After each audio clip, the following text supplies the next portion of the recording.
అండి, ఇదైతే ఈరోజు మార్నింగ్ తీసిన చిన్న మినీ వ్లాగ్ అండి. ఈరోజు శుక్రవారం కదా, ఇంకా ఇంట్లో పూజ చేసుకోవాలి, పిల్లల్ని స్కూల్కి పంపించాలి. నా మార్నింగ్ అయితే కొంచెం హడావిడిగానే స్టార్ట్ అయ్యిందండి.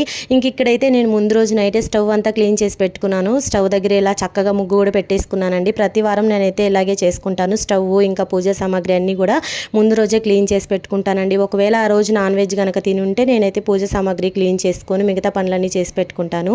ఇంక ఇక్కడైతే మా పిల్లలకి ఒక పక్క పాలైతే కాగపెడుతూ పిల్లలకి దోశ అయితే పోస్తూ ఉన్నానండి. మా పిల్లలు దోశ, ఇడ్లీ ఇలాంటి వాటిల్లోకి పల్లి చట్నీ, కొబ్బరి చట్నీ తప్పితే మిగతావి ఏమీ కూడా తినరండి.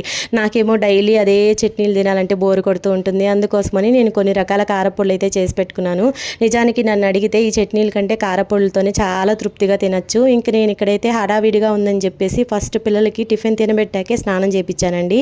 లేదంటే స్నానం చేయించాకే ఇంకా టిఫిన్ అయితే తినబెడతాను. అందుకోసమని ఇక్కడ నీళ్ళు అయితే కాగబెడుతున్నాను. ఇంకా నేను మా బావ టీ అయితే పెట్టుకుని తాగేసామండి. వీడియో నచ్చితే ఒక లైక్ చేయండి. బాయ్.